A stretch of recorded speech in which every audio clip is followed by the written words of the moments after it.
And this is the reason why generational curses still run rampant. They still run rampant, not because we don't talk about it, because families love to gossip. They still run rampant because we make the decision, or a lot of us make the decision rather, to accept what goes on publicly while internalizing it privately to avoid confrontation.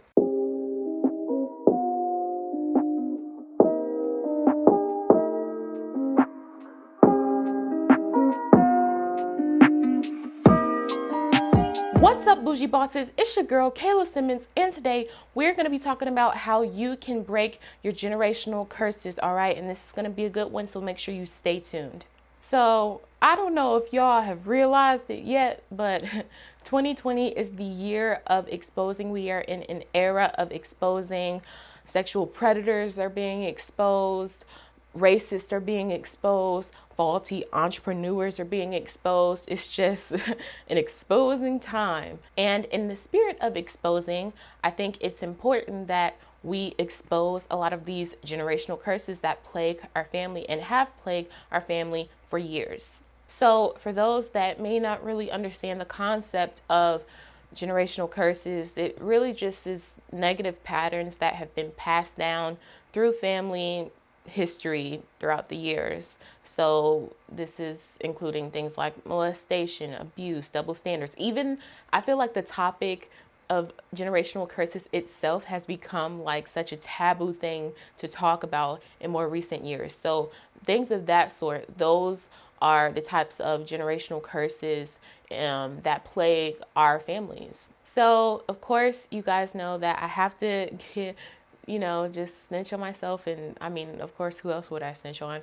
But just not so much snitch, but just give a little bit of my own history in the spirit of transparency. I know that my parents and their parents, they kind of grew up in that era of, stay in a child's place, do as you're told, do as I say, not as I do, that whole thing. And so when my parents had me, they had me pretty young. They were teen parents. I think they wanted to try out a different type of parenting and in terms of being a little bit more open. And so growing up, we had a lot more open conversations than the average parent and child would, and as well as with my siblings, especially within the Black community and especially within the church, because I don't think I really talked about it much on here, but especially my blog readers, they know that I grew up in the church, as did both of my parents. And so that is deeply rooted. That's a whole other story. If you want to know more about that, I do have a Let's Talk About Church series on the blog. I can link it below in the description box. But yeah, so if you want to know more about that, check it out on there.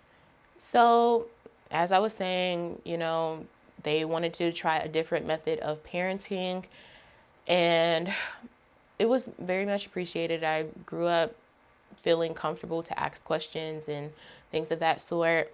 But you guys know, like, I'm an extremely inquisitive person. Well, if you didn't know, now you know. I'm an extremely inquisitive person. Like, I don't know. My mind is always pandering with different questions. It just never really shuts off. And so I was always the type to be like, okay, well, why is their dynamic like that? Why is no one, confronting them about their behavior? Why is XYZ, handling this situation? Why do they act like that? And all this other stuff like that. And they would give me responses, but at the end of the day, it will always be, that's just the way it is. And this is the reason why generational curses still run rampant. They still run rampant, not because we don't talk about it, because families love to gossip.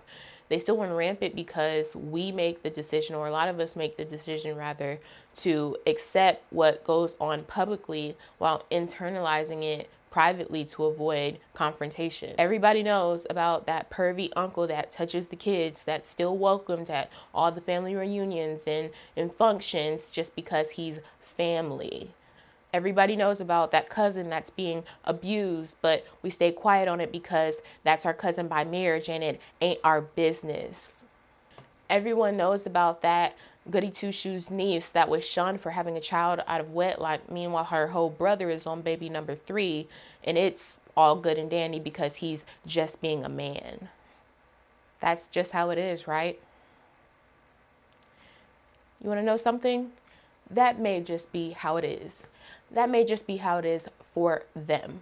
But that doesn't have to be how it is for you. You hold the power to walk away from anything that is not serving you. No one wants to stand up against your uncle.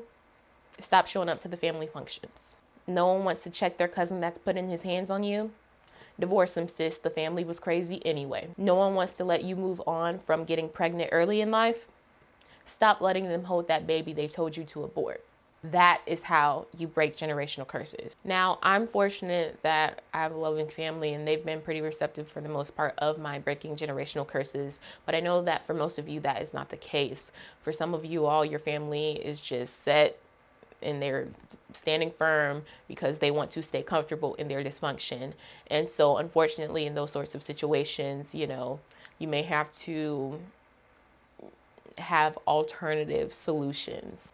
Sometimes you may have to distance yourself or even make the hard decision to just walk away altogether. A way that you can test this out before making that solution is just to call the stuff out, call out the stuff that you see, initiate those hard conversations and watch their behavior afterwards. If they are making no sort of effort to change the behavior or to grow or to progress, then you already know what time it is. Now, I don't want you to think that, like, okay, well, you're telling me to walk away, but it's not that easy. You have a better situation. And trust me, I totally understand that. Even though my family has been more receptive, that doesn't make it easy. It may make it easier in some situations, but it still is hard. This brand in and of itself is me breaking generational curses. No one in my family has ever been this open about topics that I cover like this ever before. And I still experience fear sometimes of stepping on people's toes. But I just had to come to the realization that, you know what, I have to live in my truth, because that is going to give me peace. And that's just how it's got to be. Like, in order for me to move forward in life and to grow and to prosper, I have to live in my truth, even if they aren't painted in the best light. I have made the decision to prioritize my inner peace over dysfunction, and that's just the way it is.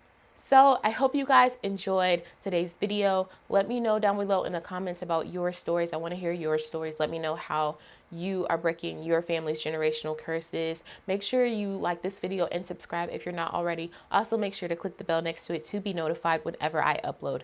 I love you so much, Boujee Bosses, and I will see you next time. Bye.